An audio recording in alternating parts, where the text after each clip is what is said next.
이른바 정윤회 문건 의혹의 핵심 당사자인 정윤회 씨가 검찰 출석하는 시점이 임박했습니다. 이르면 이번 주 안에 해당 문건의 진위에 대한 결론을 낸다는 방침입니다. 검찰청에 나가 있는 중계차 연결하도록 하겠습니다. 한연희 기자. 네, 서울중앙지검입니다. 네, 정윤회 씨가 곧 소환될 거다 이런 얘기가 있는데 언제 출석할 것으로 보입니까? 네, 검찰은 정윤회 씨에게 내일이나 모레 검찰에 나와서 조사를 받으라고 통보했습니다. 현재 정윤회 씨의 출석 일정을 막바지 조율하고 있는데요.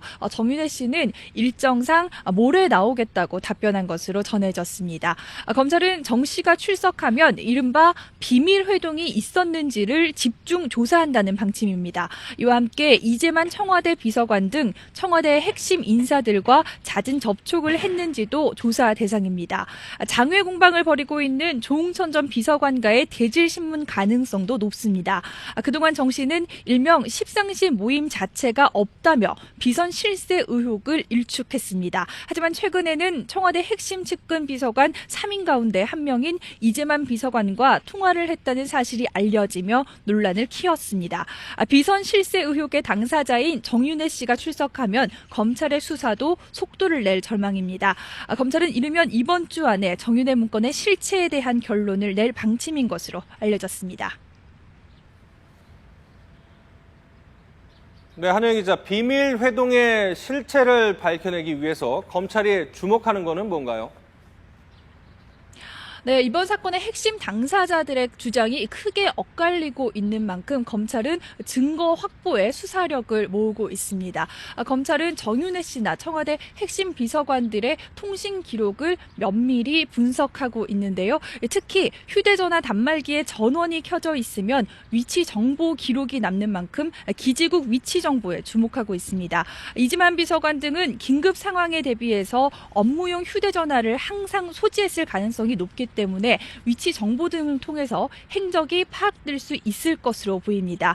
현재까지 분석 결과 정윤회 씨와 이들 비서관이 함께 모여 있었던 근거는 나오지 않은 것으로 전해지고 있습니다.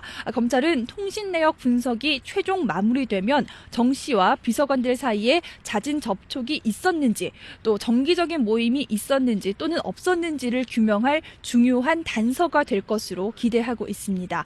다만 검찰 관계자는 차명 휴대전화의 존재 여부도 확인해야 하기 때문에 추가 자료 분석도 하고 있다고 설명했습니다. 아직 문건 내용을 뒷받침할 근거도 나오지 않고 있습니다. 문건이 사실이라고 주장한 박관청 경정과 조응천 전 비서관이 모임이 있었다는 증거를 제시하지 못한 것으로 전해졌습니다. 때문에 현재로서는 비밀 회동이 없었다는데 무게가 실리고 있습니다. 다만 의혹이 계속 확산되는 상황에서 검찰이 모임이 없었다고 결론 내더라도 논란은 계속될 전망입니다. 네, 문건 유출 수사는 어떻게 진행되고 있죠? 네, 문건의 진위를 파악하는 수사와는 달리 문건 유출 과정에 대한 수사는 장기화 조짐이 보이고 있습니다. 검찰은 우선 다양한 가능성을 열어두고 수사하겠다는 방침입니다.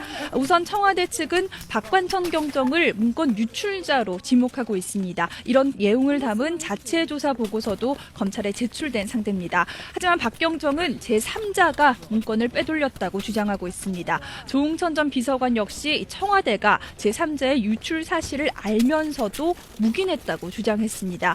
검찰은 박경정의 휴대전화 통화 기록을 분석해서 문건이 언론사로 흘러들어간 경로를 파악하고 있습니다. 박경정과 세계일보 기자들이 잦은 통화를 했다는 정황은 이미 파악한 것으로 알려졌습니다. 검찰은 언론 보도를 통해서 공개된 정윤회 문건뿐 아니라 박경정이 청와대 근무 당시에 취급한 문건들이 얼마나 또 어떻게 반출됐는지도 모두 살펴볼 계획입니다. 지금까지 서울중앙지방검찰청에서 YTN 한연입니다.